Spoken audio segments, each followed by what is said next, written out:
समय की बात है। हरे भरे जंगल के किनारे एक छोटा सा गांव था। गांव के लोग बहुत खुशहाल और मेहनती थे, लेकिन गांव के चारों तरफ एक रहस्य था। कहते थे कि पास के घने जंगल में एक नागिन चुड़ैल रहती थी, जो लोगों को अपने जादू से छलती थी। कई सालों से किसी ने उसे देखा नहीं था, पर उसकी कहानियां बच्चों के दिलों में डर पैदा करती थी। गांव में 3 बच्चों की टोली थी, मीना, रोहित और राजू। ये तीनों बहुत ही चतुर और साहसी थे। उन्हें नागिन चुड़ैल की कहानियां सुनने में मजा आता था, पर उन्हें यकीन नहीं था कि सच में कोई चुड़ैल है। वे अक्सर आपस में चर्चा करते थे कि अगर कभी चुड़ैल से मिलना हुआ तो वे उससे कैसे निपटेंगे। एक दिन बच्चों ने तय किया कि वे उस रहस्यमय जंगल में जाएंगे और पता लगाएंगे कि सच में नागिन चुड़ैल है या नहीं। वे बिना किसी को बताए सुबह सुबह जंगल की ओर चल पड़े। जैसे जैसे वे जंगल के भीतर गए, पेड़ घने होते गए और चारों तरफ अजीब सी आवाजें आने लगीं। कुछ दूरी पर बच्चों को एक पुरानी और टूटी फूटी झोपड़ी दिखाई दी। उस झोपड़ी के पास पहुंचते ही अचानक एक तेज आवाज हुई और झोपड़ी के सामने एक औरत प्रकट हुई। वह एक नागिन चुड़ैल थी। उसके बाल बिखरे हुए थे और उसकी आंखों में अजीब चमक थी। उसने बच्चों को घूरते हुए कहा, तुम्हें यहाँ किसने आने दिया? क्या तुम्हें मेरी शक्ति का अंदाजा है? नागिन चुड़ैल ने बच्चों से कहा, अगर तुम मेरा एक काम कर दो तो मैं तुम्हें जाने दूंगी, लेकिन अगर नहीं कर पाए तो तुम मेरे जादू से कभी वापस नहीं जा पाओगे। बच्चों ने डरते डरते हाँ कर दी। चुड़ैल ने उन्हें एक कठिन सवाल दिया, सच्ची ताकत किस में होती है, जादू में या सच्चाई में?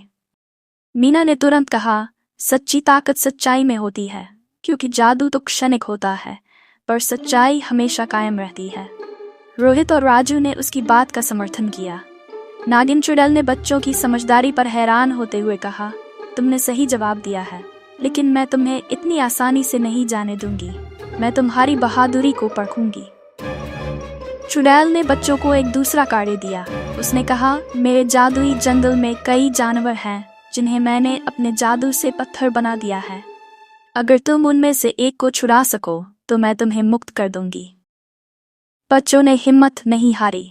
वे जंगल में गए और देखा कि कई जानवर पत्थर में बदल चुके थे। मीना, रोहित और राजू ने मिलकर सोचा कि जानवरों को पत्थर से कैसे छुड़ाया जाए। अचानक मीना को याद आया कि चुड़ैल ने खुद कहा था कि सच्चाई सबसे बड़ी ताकत है। उसने एक जानवर के पास जाकर सच्चे दिल से कहा, तुम्हारे साथ जो भी गलत हुआ वह अब खत्म हो जाएगा। हम तुम्हें बचाने आए हैं। उसकी सच्ची भावनाओं से एक चमत्कार हुआ और जानवर जीवित हो गया। जब नागिन चुड़ैल ने यह देखा तो वह चकित रह गई। उसने बच्चों से कहा, तुम्हारी सच्चाई और साहस ने मेरा जादू हरा दिया। मैं अब समझ गई हूँ कि सच्ची ताकत जादू में नहीं बल्कि सच्चाई और अच्छाई में होती है। चुड़ैल ने बच्चों से माफी मांगी और कहा कि वह अब कभी किसी को नुकसान नहीं पहुंचाएगी। बच्चे खुशी खुशी गांव वापस लौट आए। गांव के लोग भी उनकी बहादुरी और समझदारी की तारीफ करने लगे। बच्चों ने गांव वालों को चुड़ैल के बदलने की कहानी सुनाई और सभी ने मिलकर जश्न मनाया। नागिन चुड़ैल अब जंगल में नहीं रही और वह गांव के लोगों के दिलों में एक नई सीख छोड़ गई कि सच्चाई और अच्छाई हमेशा विजयी होती है, चाहे कितनी भी बड़ी चुनौती क्यों न हो। नैतिक शिक्षा। इस कहानी से हमें ये सीख मिलती है कि सच्चाई और साहस सबसे बड़ी ताकत होती है। चाहे कितनी भी मुश्किलें आएं, अगर हम सच्चे दिल से अच्छे काम करें तो हमें सफलता जरूर मिलती है।